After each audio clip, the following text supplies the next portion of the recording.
Hello, my name is Taylor Weeks, and I will be discussing what is victimology and criminology, as well as pointing out the origins of criminology and pointing out the current policies within criminology, as well as some common criticism of victimology. Please stay tuned, and I hope to give you a wonderful presentation.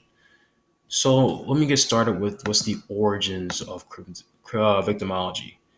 Now, victimology is the study of crime and psychological effects on the victim based on experience. Now, what this means is that pre-World War II, the victim stopped being relevant at the very start of the crime. So once the police actually get to the scene of the crime, typically they take a report, and usually that will entail trying to gain information from the victim, such as who was the perpetrator. Do you know the origin of the perpetrator? Do you know the skin color? Do you know the age? Do you know it? Do you know the perpetrator? Do you know where you went? Do you know what was taken from you? Do you know what happened to you? And it just stopped there. However, victimology would change that, as the victim will become one of the most important parts of the case, because the victim can provide all relevant information towards the crime, as well as there will be lingering effects of the crime on the victim that do not stop just because cops decided to stop checking in with the victim after the initial report was done. And that's where the criminology comes into play. And as you can see here, it was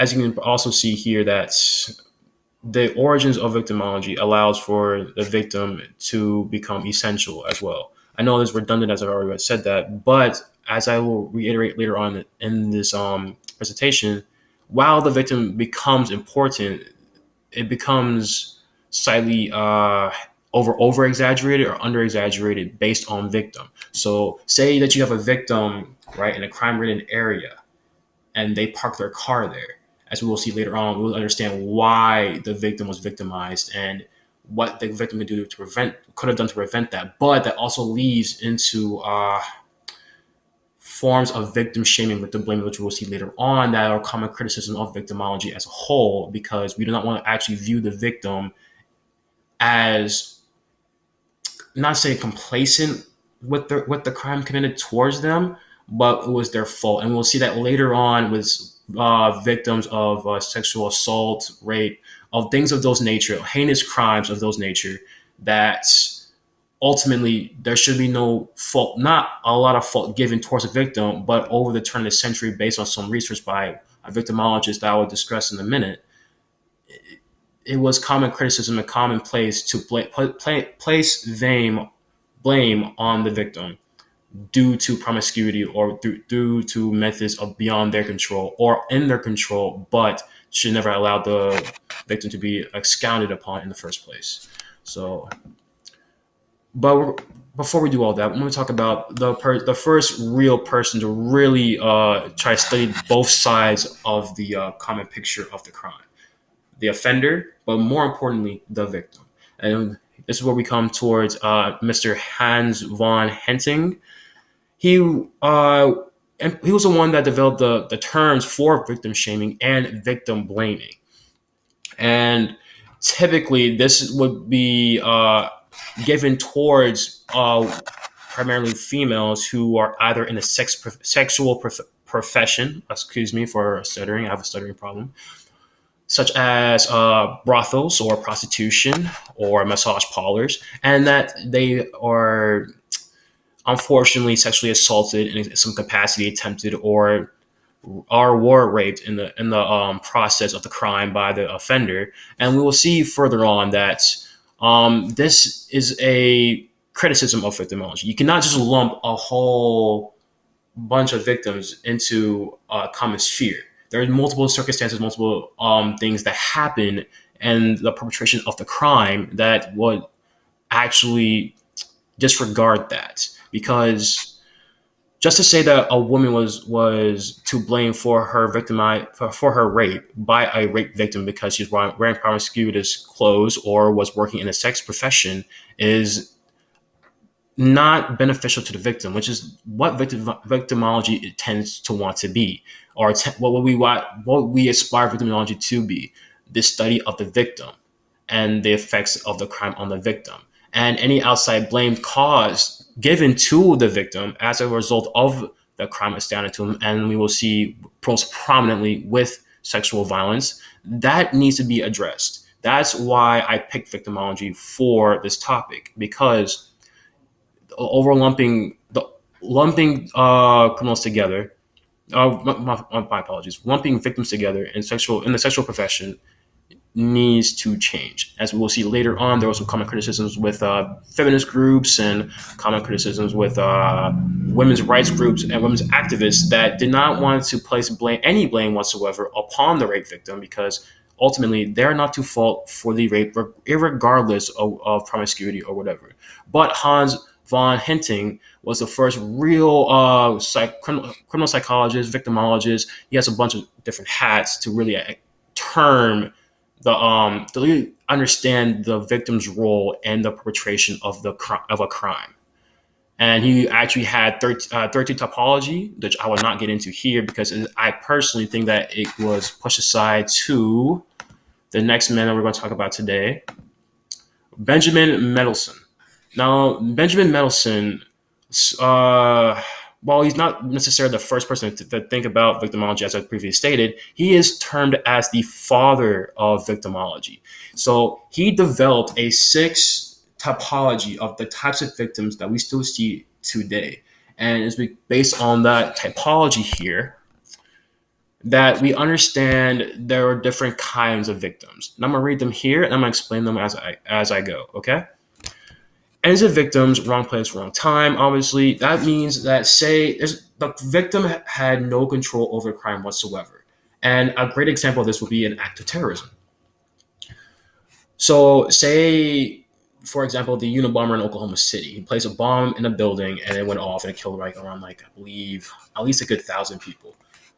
All those 1,000 people were just simply in the wrong place at the wrong time. Therefore, they were innocent victims, blameless of the crime that was committed of them. However, as we'll see later on with victims of minor guilt, these are people that frequent areas of major crime. However, they do not actively participate in trying to be victimized or do activities that will lead to them being victimized.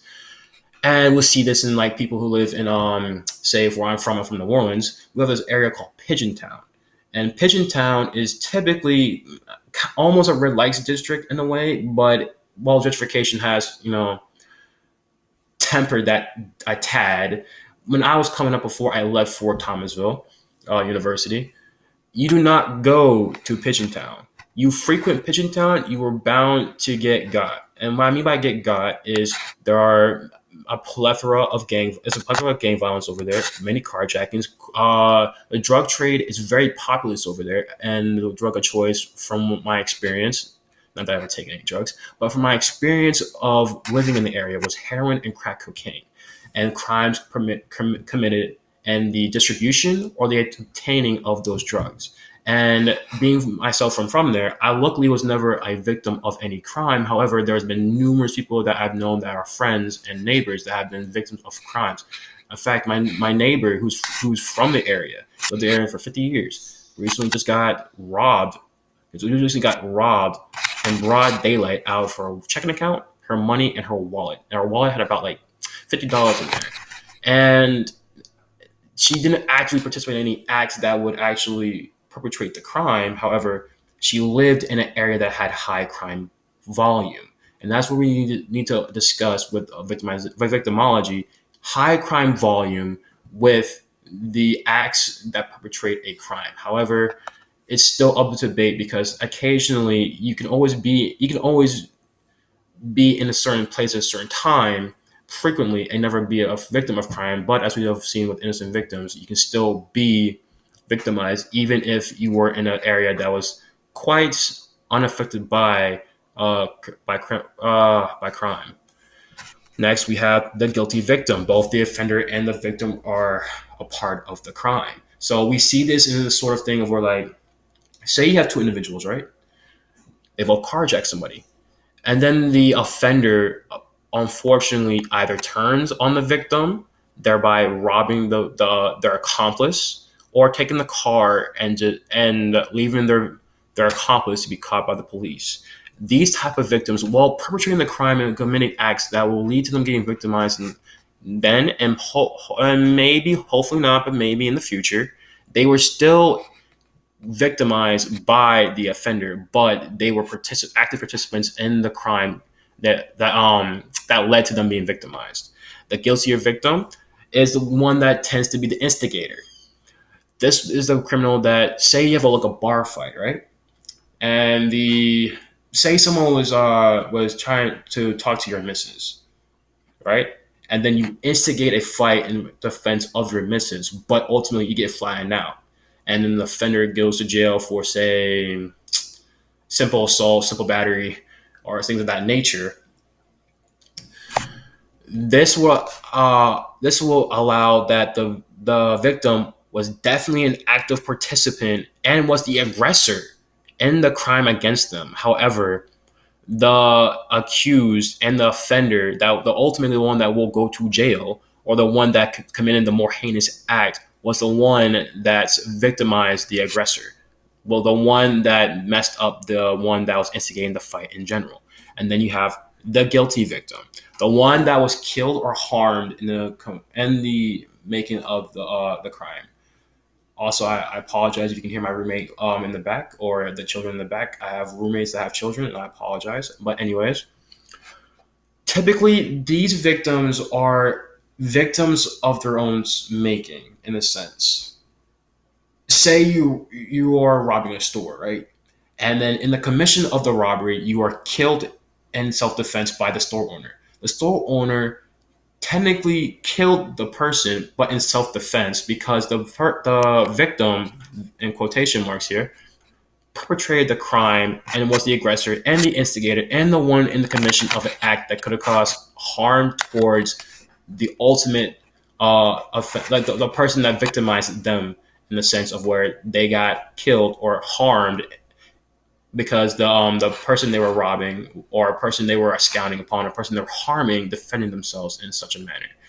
And finally, we have the most unfortunate, which is the imaginary victims. These victims tend to be ones that believe they're being victimized due to mental illness. So typically, you see these with people with schizophrenia, or people with bipolar disorder, or people with some type of form of mental illness, where they believe that in the commission of a crime, or believe just in general, just in their everyday lives, that they're being victimized by a person.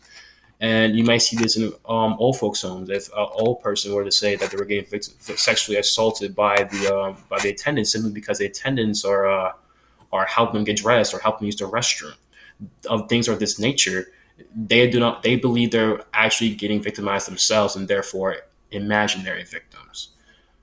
Very unfortunate stuff. Now, let me go on to this man, Amir Menachem. This is the first man to really do rape statistics. And he found that 19% of all forcible rapes tend to be something within a circumstance that the victim has somewhat control, but ultimately it still wouldn't be their fault. And that's, again, a major criticism of victimology, but we'll get to that later.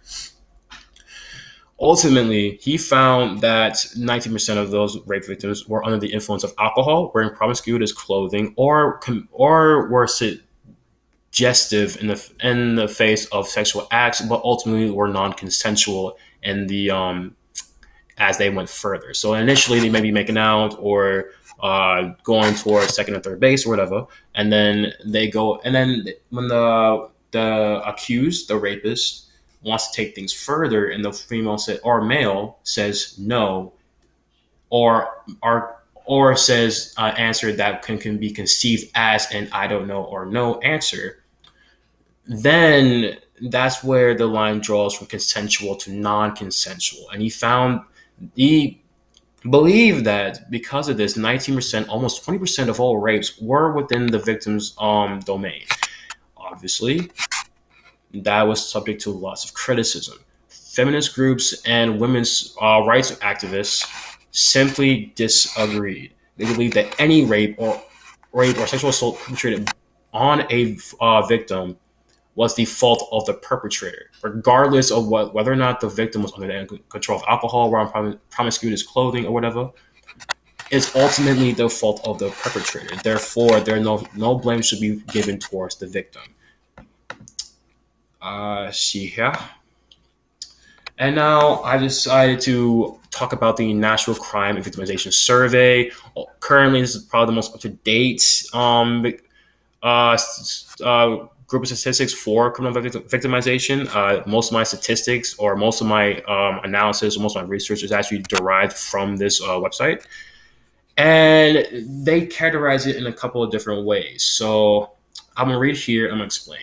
So each organization is typically characterized by the age of the offender as well as race. So deciding whether they're African American, Hispanic, Caucasian, Asian American, and the like. Sex, male, female, and the social, or the third sex, which is a mixture of both male and female. I forgot the official name of it, unfortunately. Or a social sex, such as transgender, non-binary, or the like. And then other information, such as like the age, education, the economic, what's it called? Economic value of the criminal, what the crime consisted of. So, what was the nature of the crime? Was it violent? Was it non-violent? Was there a commission of a weapon? Was there blood? Was there a person that got killed? Was a person get injured? Was a person harmed in the perpetration of the crime? Was it fraud? Was it a white collar crime? Was it a blue collar crime? Was it a crime that somebody got majorly hurt in, or was it a simple crime, a simple matter? That's the nature of the crime. Whether or not the crime was reported by the police. This is a big one. Many of the statistics we gather here are derived from reports from police, meaning, and as I'll get later on, leads to lots of estimates or underestimates, over under, and it's going to be a big factor into a criticism of victimology as I read further. But yes, whether or not it was reported by the police, the reason for its reportion, this is also big. So a common misconception that all criminal reports are done with the best interest at heart. This can vary. Usually they are, but this can still vary. So take for instance, like you have a domestic violence case where the victim may have been estranged from the husband due to some type of circumstance, and therefore she files a police report towards the husband because she claims that she got abused by the husband. And that may not be the case, or it could be the case. It's still a reason for the report, and that's what we look at when we look at the service victimization. And finally, we talk about the victim's experience with the criminal justice system. How were they treated along? Was justice served? Was the victim treated with respect? And was the trial swift and speedy? These things of this type of nature. And typically these are done through either in-person surveys or mail surveys. And I'm gonna go ahead and talk about, oh my gosh, okay. Touchscreen is always getting in the way. Fundamental attribution error. Now, this is a big criticism of victimology. Basically, this is what I was talking about previously with police reports. Due to most of this information being done through police reports and surveys, areas with high crime, a high crime volume, may or may not have a high police report, simply because of fear of retribution by the perpetrators, or through coercion of a witness or coercion of the victim. And this can lead to overestimation or underestimation. And this isn't this doesn't lead to accurate results. And this type of thing, which is also a criticism of the actual fundamental attribution error as well, small correlations or big outliers or small outliers can have an overall massive impact on the survey of the victim of the crime perpetrated, and ultimately leads to a big criticism of victimology. And ultimately, I've reported some statistics to help validate my claim, or at least gain some like some background information towards my information. Rape statistics. So we talk about rape statistics here. 33% of American males will have committed rape, attempted rape, or have committed rape in their lifetimes. So that's a big percentage of males. That's usually around since the American population is about 300 million people, that's probably about 333,000 rapes attempted, contended, or committed. 1 in 10 rape victims are male, meaning 9 in 10 are female, unfortunately. And according to the Bureau of Technical Support, 8 between 8 and 10 persons out of 100,000 are the victims of homicide, but we see that rate go up towards African Americans and 1 in 30. And ultimately here, this is my works cited page, but I also wanted to explain that the issue with victimology is the over or under saturation of the amount of statistics drawn and surveys drawn towards types of crimes committed, towards types of people committed, towards the circumstances of crimes committed. And ultimately, this leads to issues with it. Now, the current ways we do it, in which we have to do surveys and have to take police reports and have to rely on typically government-funded institutions such as the National Victim Survey. They're still our best bet in getting a very general grasp of victimology on victims and crimes committed against them in the United States today. However, there are better ways to do this, I believe.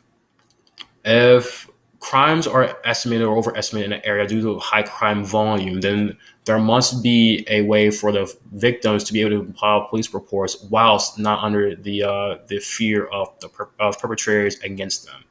I believe that the National Witness Protection Program needs to be a lot more efficient in ensuring that these low crimes of witnesses actually gain the necessary protection that is needed in order for more police reports to be filed and ultimately more cases to be won. And ultimately, the most important part of victimology, that justice be served to the victims.